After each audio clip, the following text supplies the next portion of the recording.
మనము ఆయన స్తుతించడం చాలా మంచిది, ఆయన ఆరాధన చేయట చాలా మంచిది, ఆయనతో కలిసి సహవాసము చేయట చాలా మంచిది.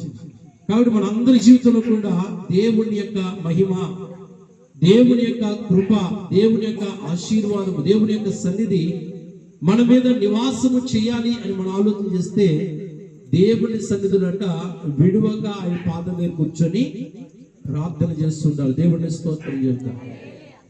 ఎందుకు యేసు ప్రభు పాదం మీద కూర్చోవాలంటే మనము మన బ్రతుకుల్లో ప్రతి ఆలోచన, ప్రతి తలంపులు కూడా దినదినము కూడా మనకి చాలా భారంగా కనబడుతుంది. ప్రభు వాక్యం చెప్తుంది, ప్రయాసపడి భారం వస్తున్న సమస్త జనులారా నా యొద్దకు రండి, నేను మీకు విశ్రాంతిని కలుగు చేస్తాను. దేవుని సన్నిధిలో మనం ప్రతిరోజు కూడా ఈ విధంగా క్రీస్తుని ఆరాధిస్తూ ఉన్నాం.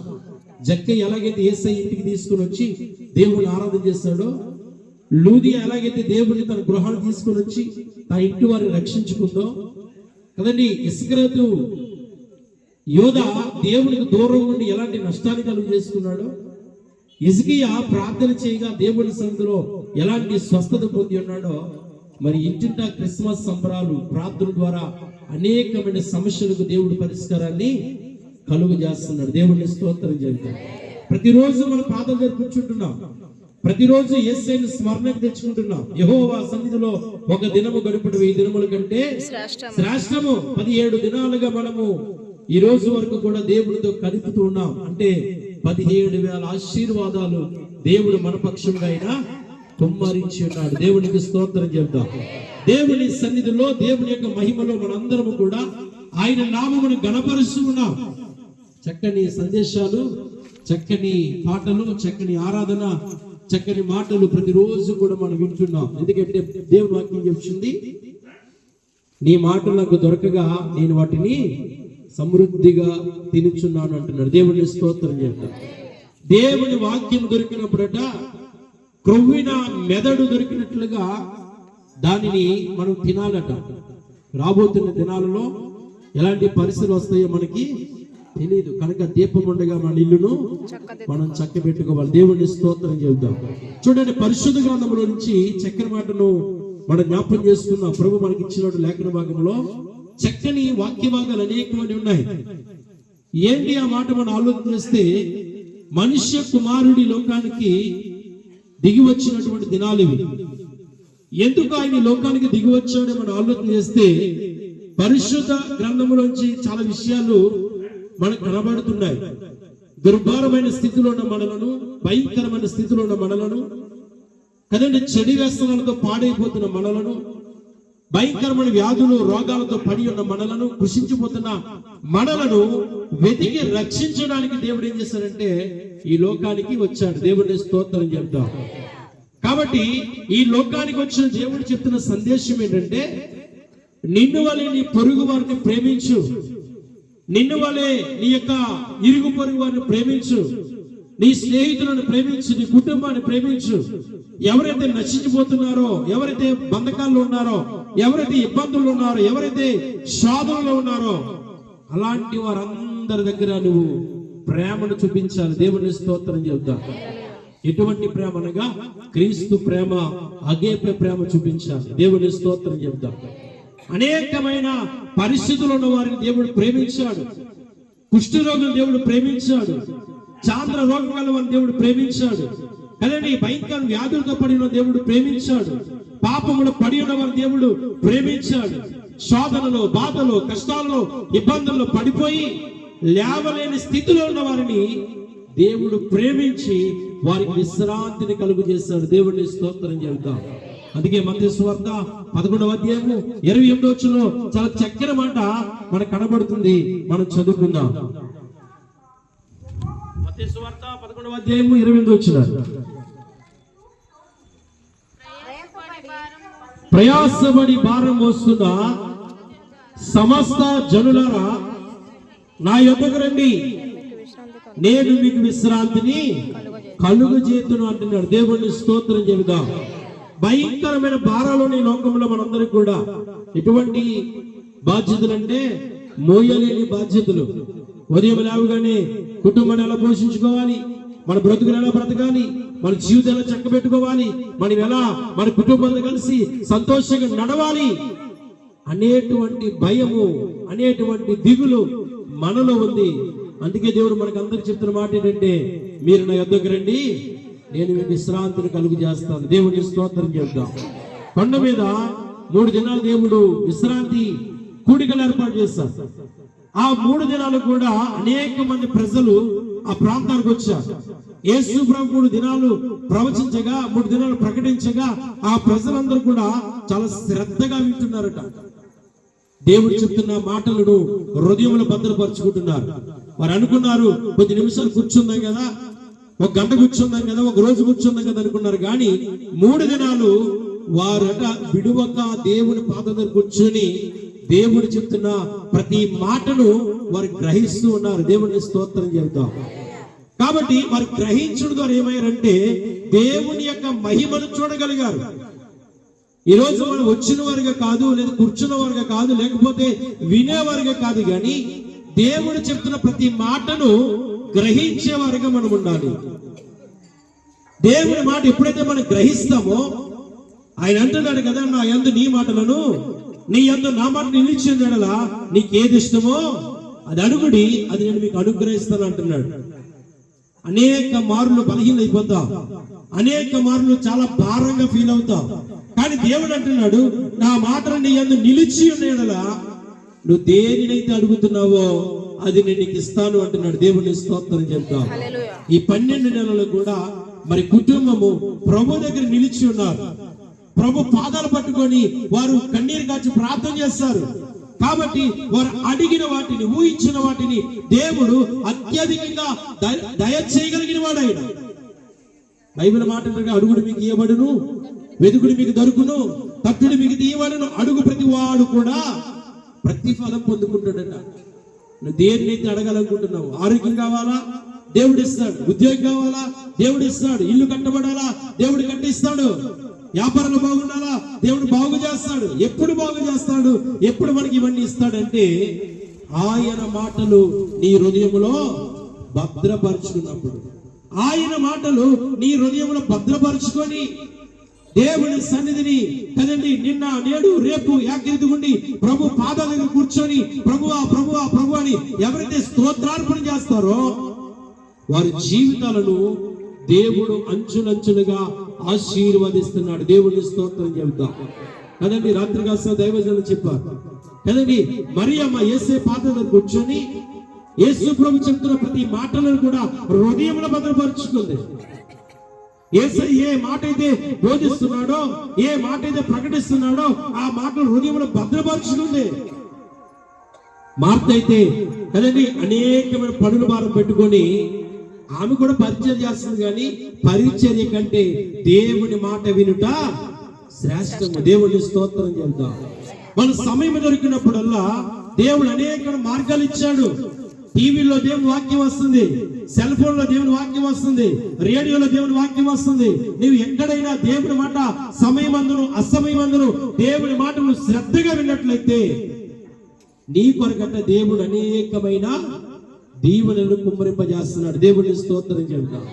ఎటువంటి దీవులు అనగా నీవు పిండి పిసుకు తొట్టె దీవించబడుతుంది కదండి, నువ్వు కూర్చున్న చోటు దీవించబడుతుంది, నీ భూఫలము కదండి, నీ యొక్క గుర్రములు, ఎద్దులు, నీకున్నటువంటి పాడి పంట వస్తువులు, నీ కుటుంబము అంచులంచులుగా అంచులంచులుగా ఆశీర్వాదింపబడుతుంది. ఇప్పుడు ఆశీర్వదించబడుతుంది దేవుని మాట నీ హృదయములో భద్రపరుచుకున్నప్పుడు అంట. దేవుడిని స్తోత్రం చెబుతాం. దేవుని మాట నీ హృదయంలో భద్రపరుచుకొని దేవుని మాట నీ హృదయంలో చాలా జాగ్రత్తగా నువ్వు దాచుకున్నట్లయితే కదండి, దేవుని మాట నీలో ఉంటే నీలో దేవుడు ఉన్నట్లు లెక్క. దేవుడి మాట నీ ఇంట్లో ఉంటే దేవుడు ఇంట్లో ఉన్నాడు. ఆది యందు వాక్యం ఉండను, వాక్యం దేవుడు ఉన్నాడు, ఆ వాక్యమే శరీరధారిగా ఈ భూమి మీదకి మానవ స్వరూపముతో దిగి వచ్చినట్టుంది. అంటే నీలో దేవుని వాక్యం నీలో ఉంటే దేవుడు నీలో ఉన్నట్లు, దేవుడి వాక్యం నీ ఇంట్లో వినబడితే దేవుడు నీ ఇంట్లో ఉన్నట్లు, దేవుడి వాక్యం మందిరంలో వినబడితే అక్కడ దేవుడు ఉన్నట్లు. ఎక్కడైతే దేవుని సువార్త ప్రకటించబడుతుందో అక్కడ దేవుడు నిలిచి ఉన్నాడు. అందుకే బైబిల్ మాట్లాడిన నామములు ఎక్కడైతే 2 ముగ్గురు కూడి ప్రార్థన చేస్తున్నారో వారి మధ్య నివాసము చేయించున్నాడు. ఈ రోజు ఈ స్థలంలో దేవుడు ఉన్నాడు. ఆయన లేఖనెప్పుడు వృధా కాదు, ఆయన లేఖనెప్పుడు కూడా వ్యర్థము కాదు. ఆయన ఉన్నది ఉన్నట్లుగా చెప్తున్న మాట ఏదేనంటే, నా నామమున ఎక్కడైతే ఇద్దరుగా ముగ్గురుగా కూడి ప్రార్థన చేస్తున్నారో, ఇక్కడ అనేక మందిగా కూడి ఉన్నాం. మన మధ్యన యేసయ్య ఉన్నాడు. దేవుని స్తోత్రం చెబుతాం. యేసయ్య మన మధ్యన ఉన్నాడు. ఎవరైతే భక్తి కలిగిన వారు, ఎవరికి విశ్వాసం కలిగిన వారు, దేవుని మాటలు వినడానికి, దేవునికి స్తుతులు చెల్లించడానికి ఎవరైతే కదండి ఏక మనసు కలిగి కూడి ఉన్నారో వారి మధ్యన యేసయ్య ఉన్నాడు. అందుకే మన భారములన్నీ ఆయనతో పంచుకోవాలి. దేవుని స్తోత్రం చెబుతాం. మన కష్టాన్ని దేవుడితో పంచుకోవాలి, మన సుఖాన్ని దేవుడితో పంచుకోవాలి, మనకున్న అవసరాలు దేవుడితో పంచుకోవాలి. కానీ మనం ఏం చేస్తామంటే దేవుడి సంధికి వచ్చే కానించి ఎవరెలా పాటు పాడుతున్నారు, ఎవరెలా చూస్తున్నారు, ఎవరే బట్టలు కట్టుకొచ్చారు, ఎవరెలా ఉన్నారు, ఇదే మనం వచ్చిన కానించి కదండి. దేవుడి మాట మన హృదయంలో నిలబడదు. ఆయన వాక్యం చెప్తున్నప్పుడంటే ఆయన మాట ఎంత విలువైందంటే అది రాజులకు అందనిదంట.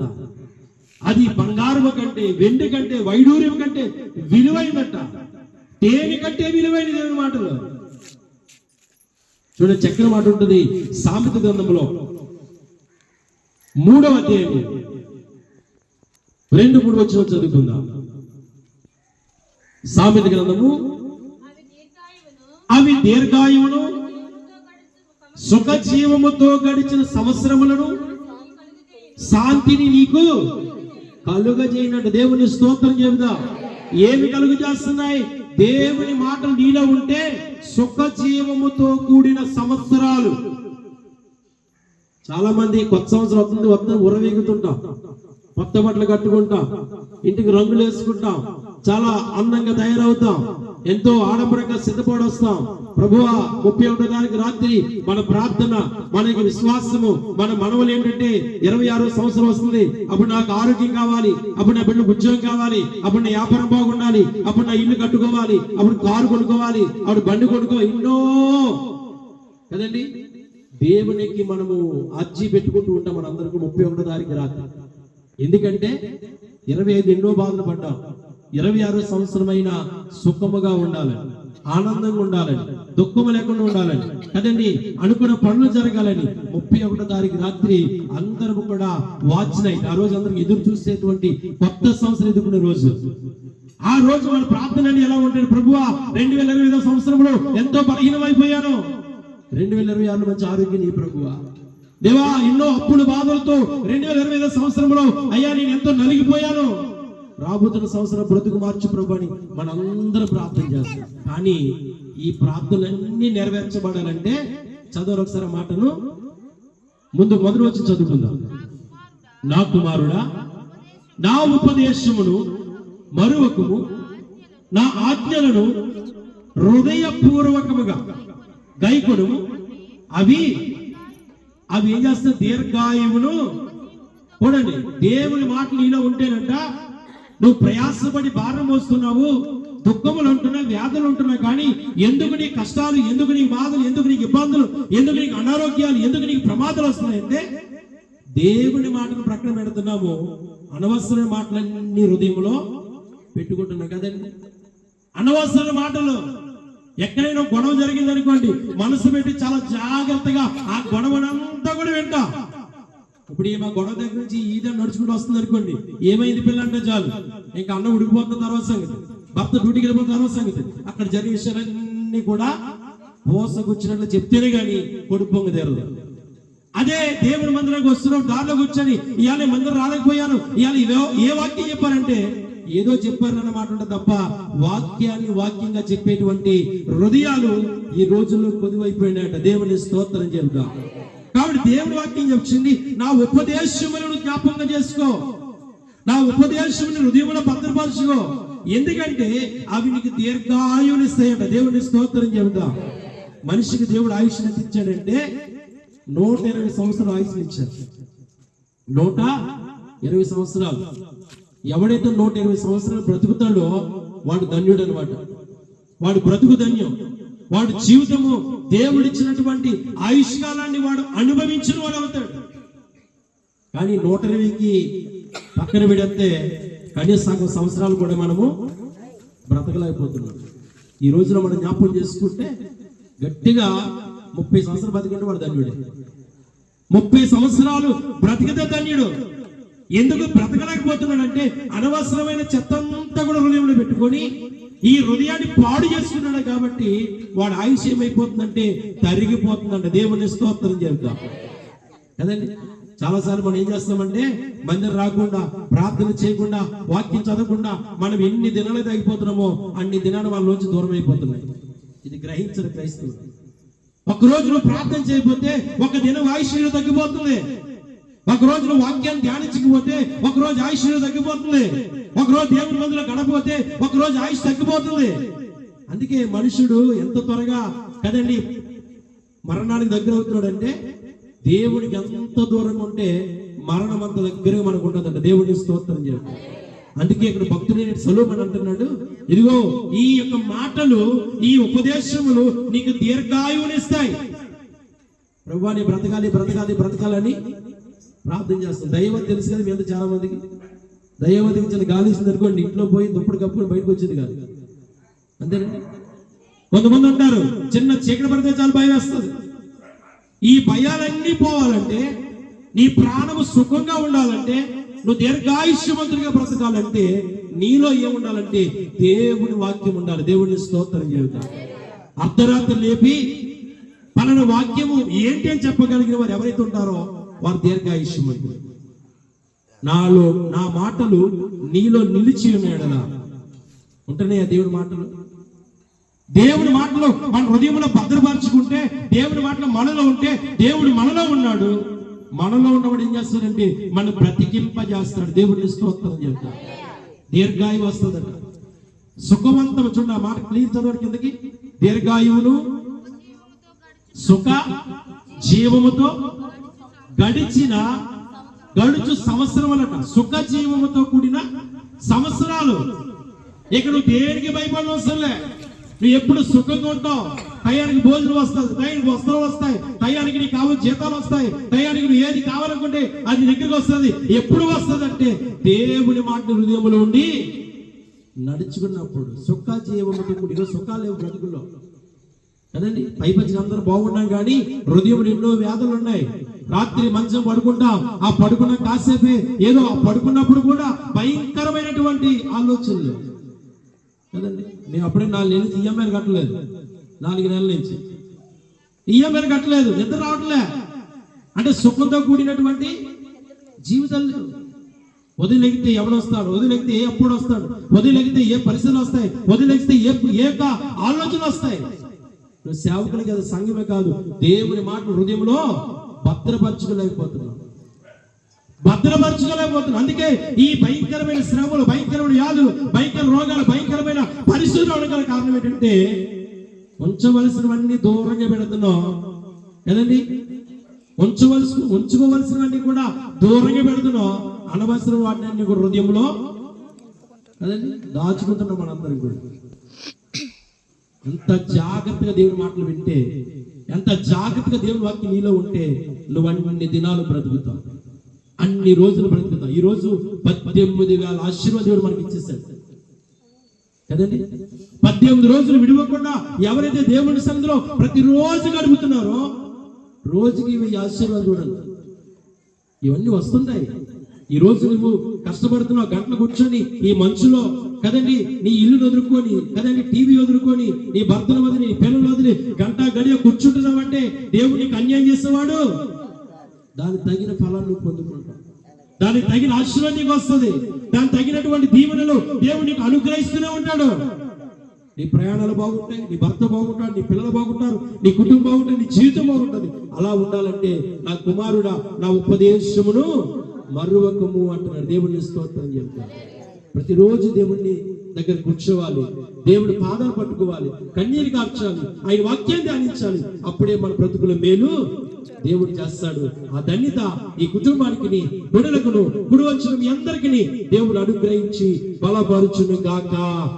ఆమేన్. ప్రార్థన చేసుకుందా, కళ్ళు మూసుకునండి, ప్రార్థన చేసుకుందా. దేవుడు మనందరూ దీవించినట్లుగా ఆశ్చర్యకరములు చేసే దేవుడు, పరిస్థితులు మార్చే దేవుడు, అక్కడితో తీర్చే దేవుడు, ప్రతి ఆలోచన తలంపులను నెరవేర్చే దేవుడు.